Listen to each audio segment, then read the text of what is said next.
ಎಲ್ಲರಿಗೂ ನಮಸ್ಕಾರ. ಇಂದಿನ ಈ ವಿಡಿಯೋನಲ್ಲಿ ಲೆವ್ ಟಾಲ್ಸ್ಟಾಯ್ ಅವರು ಬರೆದಿರುವಂತಹ ಕತೆ ದುಷ್ಟತನ ಆಕರ್ಷಕ ಆದರೆ ದೇವರು ಬಲಶಾಲಿ.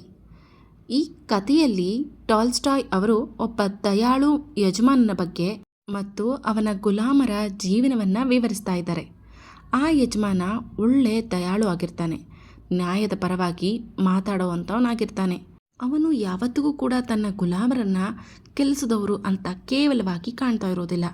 ಸರಿಯಾದ ಸಮಯಕ್ಕೆ ಊಟ ಬಟ್ಟೆ ಎಲ್ಲ ಕೊಡ್ತಾ ಇರ್ತಾನೆ. ಅವನು ಗುಲಾಮರಿಗೆ ಶಕ್ತಿಯ ತಕ್ಕಂತೆ ಕೆಲಸ ಕೊಟ್ಟಿರ್ತಾನೆ. ಅಂದರೆ ಕೆಲವರು ತುಂಬ ಶಕ್ತಿಶಾಲಿಯಾಗಿರ್ತಾರೆ, ಅವರ ಶಕ್ತಿಗೆ ತಕ್ಕಂತೆ ಕೆಲಸ. ಹಾಗೆ ಕೆಲವರು ಅಷ್ಟು ಶಕ್ತಿಶಾಲಿ ಆಗಿರೋದಿಲ್ಲ, ಅವರಿಗೆ ಅವರ ಶಕ್ತಿಗೆ ತಕ್ಕಂಥ ಕೆಲಸವನ್ನು ಕೊಡ್ತಾ ಇರ್ತಾನೆ. ಯಜಮಾನ ಯಾವತ್ತೂ ಕೂಡ ಯಾರ ಮೇಲೂ ಕೋಪ ಆಗಲಿ ದ್ವೇಷ ಆಗಲಿ ಇಟ್ಕೊಂಡಿರೋದಿಲ್ಲ. ಯಾವಾಗಲೂ ಒಳ್ಳೆ ಮಾತುಗಳನ್ನ ಆಡ್ತಾ ಇರ್ತಾನೆ. ಈ ಎಲ್ಲ ಒಳ್ಳೆ ಗುಣಗಳು ಯಜಮಾನಲ್ಲಿ ಇರೋದ್ರಿಂದ ಎಲ್ಲ ಗುಲಾಮರು ಕೂಡ ಯಜಮಾನನನ್ನು ಮೆಚ್ಕೊಂಡಿರ್ತಾರೆ. ಇವನಿಗಿಂತ ಒಳ್ಳೆ ಯಜಮಾನ ಎಲ್ಲೂ ಸಿಗಲಿಕ್ಕೆ ಸಾಧ್ಯನೇ ಇಲ್ಲ ಅಂತ ಹೆಮ್ಮೆ ಕೂಡ ಪಡ್ತಾ ಇರ್ತಾರೆ. ಅವರಿಗೆ ಇದೇ ರೀತಿ ಜೀವನ ಸಾಗ್ತಾ ಇದ್ದರೆ ಸಾಕು ಅಂತ ಕೂಡ ಅನ್ನಿಸ್ಬಿಟ್ಟಿರುತ್ತೆ. ಗುಲಾಮರು ತಮ್ಮ ಯಜಮಾನನ್ನು ತುಂಬ ಹೊಗಳ್ಕೊಂಡು ಓಡಾಡ್ತಾ ಇರ್ತಾರೆ. ಈ ಎಲ್ಲ ವಿಷಯಗಳನ್ನ ಅದೇ ಊರಿನಲ್ಲಿದ್ದಂತಹ ಒಂದು ಪಿಶಾಚಿಗೆ ಈ ಎಲ್ಲ ವಿಷಯ ಕೇಳಿದಾಗ ಅಸೂಯೆ ಉಂಟಾಗಿರುತ್ತೆ. ಅಂದರೆ ಹೊಟ್ಟೆ ಕಿಚ್ಚು ಬಂದಿರುತ್ತೆ. ಅದು ಅವರ ಒಳ್ಳೆಯ ಜೀವನವನ್ನು ಹಾಳು ಮಾಡಬೇಕು ಅಂತ ಯೋಚನೆ ಮಾಡ್ತಾ ಇರುತ್ತೆ. ಆ ಪಿಶಾಚಿ ಆ ಗುಲಾಮರಲ್ಲೇ ಒಬ್ಬ ಆಗಿದ್ದಂತಹ ಅಲೆಬ್ ಅನ್ನೋ ಒಬ್ಬ ಗುಲಾಮನನ್ನು ತನ್ನ ವಶಕ್ಕೆ ತೆಗೆದುಕೊಂಡ್ಬಿಡುತ್ತೆ. ಇತರ ಗುಲಾಮರ ಮನಸ್ಸನ್ನು ಕೂಡ ಬದಲಾಯಿಸಬೇಕು ಅಂತ ಪ್ಲ್ಯಾನ್ ಮಾಡುತ್ತೆ. ಒಂದು ದಿನ ಎಲ್ಲರೂ ಸೇರಿ ಯಜಮಾನನ ಒಳ್ಳೆತನವನ್ನು ಹೀಗೆ ಹೊಗಳ್ತಾ ಕೂತಿರ್ತಾರೆ. ಅಲೆಬ್ ಹೀಗೆ ಹೇಳ್ತಾನೆ, ನೀವು ಯಜಮಾನನನ್ನು ಹೊಗಳ್ತಾ ಇರೋದು ನಿಮ್ಮ ಮೂರ್ಖತನ. ನಾವೆಲ್ಲ ಗುಲಾಮರು ಯಜಮಾನ ಯಾವ ರೀತಿ ಇಷ್ಟಪಡ್ತಾನೋ ಅದೇ ರೀತಿ ನಡ್ಕೊಂಡು ಹೋಗ್ತಾ ಇದ್ದೀವಿ. ಅದಕ್ಕೆ ಅವನಿಗೆ ಇಷ್ಟವಾಗಿರೋ ಥರ ವರ್ತಿಸ್ತಾ ಇದ್ದೀವಿ. ಇದೇ ಕಾರಣದಿಂದ ಅವನು ಕೂಡ ನಮಗೆ ತುಂಬ ಒಳ್ಳೆ ವ್ಯಕ್ತಿ ಅನ್ನೋ ರೀತಿ ಕಾಣಿಸ್ತಾ ಇದ್ದಾನೆ. ಒಂದು ಸಲ ನಾವು ಅವನಿಗೆ ವಿರುದ್ಧವಾಗಿ ನಡೆದುಕೊಂಡ್ರೆ ಅವನು ಕೂಡ ಈ ಥರ ಕೆಟ್ಟ ಯಜಮಾನರ ಥರನೇ ಕೆಟ್ಟವನಾಗಿ ವರ್ತಿಸ್ತಾನೆ. ಅಂದರೆ ಅಲೆಬ್ ಹೇಳೋದು ಏನು ಅಂತಂದರೆ, ಯಜಮಾನನ ಒಳ್ಳೆತನ ನಿಜವಾದದ್ದಲ್ಲ, ಅದು ನಮ್ಮ ವರ್ತನೆ ಮೇಲೆ ಪ್ರತಿಫಲ ನೀಡುತ್ತೆ. ನಾವು ಕೆಟ್ಟದ್ದು ಮಾಡಿದ್ರೆ ಅವರು ಕೂಡ ಅವರ ನಿಜ ಸ್ವಭಾವ ಹೊರಬರುತ್ತೆ. ಅಲೆಬ್ ಹೇಳಿದ ಮಾತುಗಳನ್ನ ಈ ಥರ ಎಲ್ಲ ಗುಲಾಮರು ಕೂಡ ಮೊದಲು ತಪ್ಪು ಅಂತ ವಿರೋಧಿಸ್ತಾರೆ. ಆದರೆ ತದನಂತರ ಅವರದೇ ಒಂದು ಪಂಥ ಕಟ್ಟೋದಕ್ಕೆ ಶುರು ಮಾಡ್ತಾರೆ. ಅವರು ಒಂದು ಒಗ್ಗೂಡಿ ಒಂದು ಗುಂಪನ್ನು ಮಾಡ್ತಾರೆ. ಆ ಗುಂಪಿನ ನಿಯಮಗಳು ಹೀಗಿರುತ್ತೆ. ಯಜಮಾನ ಪ್ರತಿಯೊಂದು ಹಬ್ಬಕ್ಕೂ ಕೂಡ ಎಲ್ಲ ಗುಲಾಮರಿಗೆ ಉಡುಗೊರೆಯನ್ನು ಕೊಡ್ತಾ ಇರ್ತಾನೆ. ಅದೇ ರೀತಿ ಆ ಉಡುಗೊರೆಯನ್ನು ಅಲೆಬ್ ಏನಾದರೂ ಯಜಮಾನನಿಗೆ ಸಿಟ್ಟು ಬರೆಸೋದ್ರಲ್ಲಿ ಸೋತ್ರೆ ತನ್ನ ಹಬ್ಬದ ಉಡುಗೊರೆ ಎಲ್ಲವನ್ನು ಕೂಡ ಇತರರಿಗೆ ಕೊಡಬೇಕು. ಅಲೆಬ್ ಅಕಸ್ಮಾತ್ ಏನಾದರೂ ಗೆದ್ದರೆ ಬೇರೆ ಗುಲಾಮರಿಗೆ ಸಿಕ್ಕಿರುವಂತಹ ಉಡುಗೊರೆಗಳನ್ನು ಅಲೆಬ್ಗೆ ಕೊಟ್ಬಿಡಬೇಕು ಅನ್ನೋದು ನಿಯಮ ಆಗಿರುತ್ತೆ. ಅವರು ಇದನ್ನು ಕೂಡ ಹೇಳ್ತಾರೆ, ಯಜಮಾನನೇನಾದರೂ ಅಲೆಬ್ಗೆ ಶಿಕ್ಷೆ ಕೊಟ್ಟರೆ ಅಂದರೆ ಜೈಲಿಗೆ ಹಾಕಿದ್ರೆ ಎಲ್ಲರೂ ಸೇರಿ ಅವನ ಪರವಾಗಿ ಮಾತನಾಡಿ ಬಿಡಿಸೋದಾಗಿ ಕೂಡ ಮಾತು ಆಡಿರ್ತಾರೆ. ಹೀಗೆ ಎಲ್ಲರೂ ಒಂದು ಪಂಥ ಕಟ್ಕೊಳ್ತಾರೆ. ಅಲೆಬ್ ನೆಕ್ಸ್ಟ್ ಡೇನೇ ಯಜಮಾನನಿಗೆ ಸಿಟ್ಟು ತರಿಸ್ತೇನೆ ಅಂತ ನಿರ್ಧಾರ ಮಾಡ್ತಾನೆ. ಅಲೆಬ್ ಒಬ್ಬ ಕುರುಬ ಅಂದರೆ ಕುರಿ ಕಾಯೋರು. ಅವನ ಬಳಿ ಯಜಮಾನನಿಗೆ ಬಹಳ ಪ್ರಿಯವಾದಂತಹ ಬೆಲೆ ಬಾಳುವಂತಹ ಕುರಿಗಳು ಇರ್ತವೆ.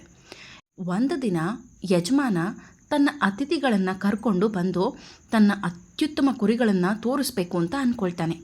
ವಿಶೇಷವಾಗಿ ಒಂದು ಟಗರನ್ನು. ಆ ಟಗರಿನ ಕೊಂಬು ತಿರುಚ್ಕೊಂಡಿರೋ ರೀತಿ ಇರುತ್ತೆ. ಅಷ್ಟೇ ಅಲ್ಲದೆ ತುಂಬ ಸ್ಟ್ರಾಂಗ್ ಆಗಿರುತ್ತೆ. ಅದನ್ನು ಅವನು ಬಹಳ ಪ್ರೀತಿಯಿಂದ ನೋಡ್ಕೊಳ್ತಾ ಇರ್ತಾನೆ. ಅದು ಎಷ್ಟು ಮಟ್ಟಿಗೆ ಅಂದರೆ ಅವನೇ ಸ್ವತಃ ಹೇಳ್ತಾನೆ, ಆ ಟಗರು ನನ್ನ ಕಣ್ಣಿನ ಮಾಣಿಕ್ಯ ಥರ ಅಂತ ಹೇಳ್ಕೊಂಡಿರ್ತಾನೆ. ಇದೇ ಸಂದರ್ಭದಲ್ಲಿ ಅಲೆಬ್ ತನ್ನ ಸ್ನೇಹಿತರಿಗೆ ಕಣ್ಣು ಮಿಟಕಿಸಿ, ಈಗ ಯಜಮಾನನಿಗೆ ಸಿಟ್ಟು ತರಿಸ್ತೀನಿ ನೋಡ್ತಾ ಇರಿ ಅಂತ ಸನ್ನೆ ಮಾಡಿ ತಿಳಿಸ್ತಾನೆ. ಇತರ ಗುಲಾಮರು ಕೂಡ ಆತ್ರದಿಂದ ಈ ಘಟನೆ ನೋಡೋದಕ್ಕೆ ನಿಂತಿರ್ತಾರೆ. ಪಿಶಾಚಿ ಕೂಡ, ಅಂದರೆ ನಿಮಗೆ ನೆನಪಿದೆಯಾ ಮಕ್ಕಳೇ, ಅಲೆಬ್ನ ಈ ಎಲ್ಲ ಗುಲಾಮರಿಂದ ಸಪ್ರೇಟಾಗಿ ತನ್ನ ವಶಕ್ಕೆ ಮಾಡ್ಕೊಂಡಿರುತ್ತಲ್ಲ ಪಿಶಾಚಿ, ಅದು ಕೂಡ ಮರದ ಮೇಲೆ ಕುಳಿತುಕೊಂಡು ಈ ಒಂದು ಯಜಮಾನನಿಗೆ ಕೋಪ ಬರುವಂತಹ ಸನ್ನಿವೇಶವನ್ನು ಕಾತ್ರದಿಂದ ನೋಡ್ತಾ ಇರುತ್ತೆ. ಅತಿಥಿಗಳು ಬಂದಾಗ ಕುರಿಗಳು ಅತ್ತಿಂದಿತ್ತ ಓಡಾಡ್ತಾ ಇರ್ತವೆ. ಇದರಿಂದ ಅವುಗಳನ್ನು ಸರಿಯಾಗಿ ಗಮನಿಸೋದಕ್ಕೆ ಆಗೋದಿಲ್ಲ. ಇದೇ ಅವಕಾಶವನ್ನು ಬಳಸ್ಕೊಳ್ಳುವಂತಹ ಅಲೆಬ್ ಜಾಣ್ಮೆಯಿಂದ ಕುರಿಗಳನ್ನು ಮತ್ತೆ ಚದುರಿಸ್ತಾನೆ. ಹೀಗಾಗಿ ಯಜಮಾನಿಗೆ ಇಷ್ಟವಾಗಿರುವಂತಹ ಟಗರನ್ನು ಗುರುತಿಸೋದಕ್ಕೆ ಆಗೋದಿಲ್ಲ. ಯಜಮಾನ ಅಲೆಬ್ಗೆ ಹೇಳ್ತಾನೆ, ಆ ತಿರುಚ್ಕೊಂಡಿರೋ ಕೊಂಬುಳ್ಳ ಟಗರನ್ನು ಹಿಡ್ಕೊಂಡು ಬರ್ತೀಯಾ ಅಂತ ಕೇಳ್ತಾನೆ. ಆದರೆ ಅಲೆಬ್ ಸಿಂಹದಂತೆ ಒಳಗೆ ನುಗ್ಗಿ ಆ ಅತ್ಯಂತ ಬೆಲೆ ಬಾಳುವಂತಹ ಟಗರನ್ನು ಹಿಡ್ಕೊಂಡು ಅದನ್ನು ಕ್ರೂರವಾಗಿ ತುಂಬ ಘಾಸಿಗೊಳಿಸ್ತಾನೆ. ಅದರ ಕಾಲನ್ನು ಮುರಿದು ಎತ್ತಿ ಹಿಡ್ಕೊಳ್ತಾನೆ.